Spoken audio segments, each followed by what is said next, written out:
ان الحمد للہ نحمدہ ونصلی علی رسولہ الکریم اما بعد فاعوذ باللہ من الشیطان الرجیم بسم اللہ الرحمن الرحیم۔ محترم دوستو، بزرگوں، بھائیوں، آج میں ایک آپ کے سامنے بہت اہم بات کرنے جا رہا ہوں۔ یقیناً یہ ہمارے معاشرے کے اندر، ہمارے رسم و رواج میں بھی باقاعدہ یہ پائی جا رہی ہے، اور ہمارے شوق بھی اس بات کی طرف بہت زیادہ مبذول ہیں۔ وہ یہ ہے کہ گھر کے اندر کس طرح کا جانور رکھنا جائز نہیں ہے۔ معتبر ترین کتابوں میں سے صحیح بخاری شریف ہے، اس کا باب اقتناء الکلب للحرث، تو یہ حدیث ہے۔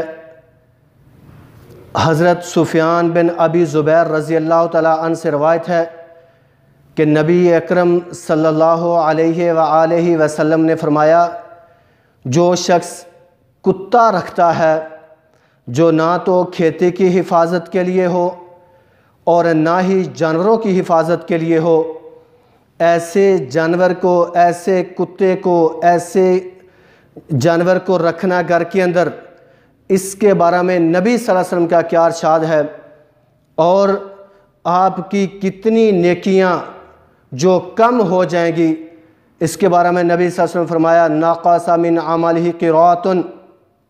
قیراط کا لفظ احد پہاڑ جتنی نیکیاں ہونا ہے، مطلب آپ کا احد پہاڑ کی جتنی نیکیاں ہوتی ہیں اتنی نیکیاں آپ کی کم ہو جاتی ہیں۔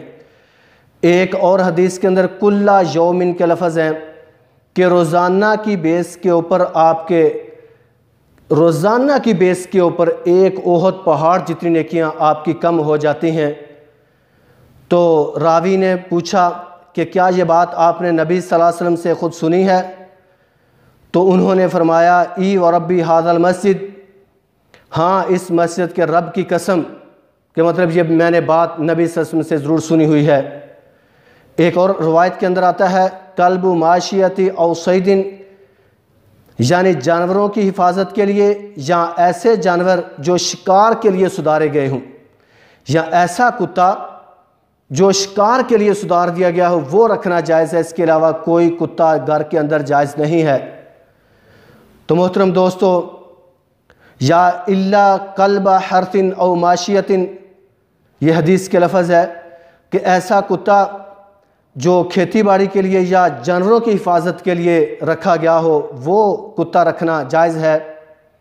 یقیناً آج ہمارے معاشرے کے اندر، جیسے میں اسلام آباد کے اندر ہوتا ہوں، پاکستان اسلام آباد میں نے بہت سارے لوگوں کے شوقوں کو دیکھا، بہت سارے لوگوں کو دیکھا، کسی کے باپ کا شوق ہے، کسی کی ماں کا شوق ہے، کسی کے بیٹے کا شوق ہے، تو وہ گھر کے اندر کیا رکھ رہا ہے؟ ایک جانور، کتا رکھ رہا ہے، جس کے بارے میں نبی صلی اللہ علیہ وسلم کی کتنی سخت وعید آ گئی کہ جو بندہ جانوروں کی حفاظت کے لیے یا پھر کھیتی کی حفاظت کے لیے نہ ہو وہ جانور، وہ کتا رکھا ہوا، تو روزانہ ایک قیراط آپ کی نیکیاں کا کم ہوتا جائے گا۔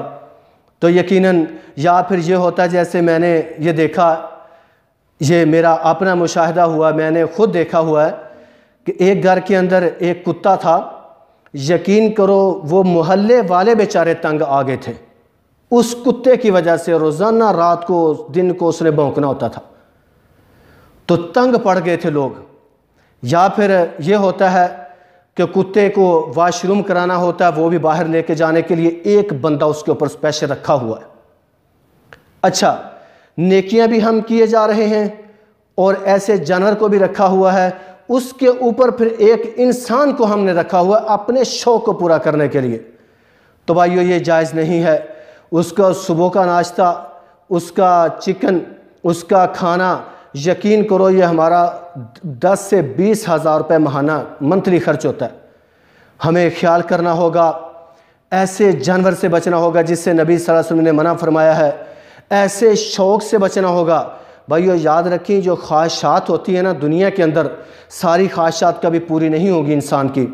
کچھ خواہشات ہوتی وہ پوری ہو جاتی ہیں، کچھ اللہ کے ہاں بھی جا کے پوری ہوں گی۔ تو ایسی خواہشات سے بچنا چاہیے، جو بری خواہشات ہوں، جو برے شوق ہوں، تو اللہ سے دعا بھی کرتے ہیں کہ یا اللہ ہمیں فضول خرچی سے بچنے کی توفیق عطا فرما، اور ایسے جانور، ایسے کتے کو گھر کے اندر رکھنے کی ہمیں نہ توفیق دے، ہمارے ایسے شوق نہ ہمارے اندر پیدا ہو جائیں جس سے نبی صلی اللہ علیہ وسلم کی ممانعت ہوئی ہو۔ تو محترم بھائیوں، ہمیں خیال کرنا ہوگا، ہمیں اپنے آپ کو پکا سچا مسلمان بنانا ہوگا۔ دیکھیں ہم جتنی مرضی نیکیاں کرتے جائیں، اب اس کے بعد کیا ہوتا ہے، ایسے جو لوگ ہوتے ہیں وہ مدارس کے اندر، مساجد کے اندر ایسے جا کے بڑی بڑی جا کے نیکیاں کرتے ہیں، دیگیں جا کے چڑھا دیتے ہیں، سب کچھ کر دیتے ہیں، لیکن ان دیگوں کا، اس کے وہ خرچ کرنے کا کیا فائدہ جب آپ کے روزانہ کی بیس پہ ایک قیراط آپ کا اجر و ثواب ہی کم ہو گیا؟ آپ نے جتنا ثواب کمایا اتنا آپ کا ثواب کم ہو گیا۔ تو اس لیے ایسے کاموں سے بچنا چاہیے، ایسے جانوروں کو گھروں کے اندر پالنے سے، ان کے اوپر خرچ کرنے سے، پھر ان کے اوپر ایک انسان کو رکھنے سے بچنا چاہیے۔ اللہ سے دعا کرتے ہیں اللہ ہمیں احادیث پہ عمل کرنے کی توفیق عطا فرما، پکا سچا مسلمان بنا دے، اور ایسی جو ویڈیو آیا کرے تو محترم بھائیوں کوشش کیا کرے ایسی ویڈیو کو آگے پھیلایا کریں، اپنے دوستوں کے اندر پھیلایا کرو، تاکہ یہ ایسی جو خرافات ہیں، ایسی جو ہم بہودگیوں سے بچ سکیں۔ اللہ سے دعا کرتے ہیں یا اللہ ہمیں صحیح معنوں میں عمل کرنے والا بنا دے۔ اقول قولی ھذا استغفر اللہ لی ولکم۔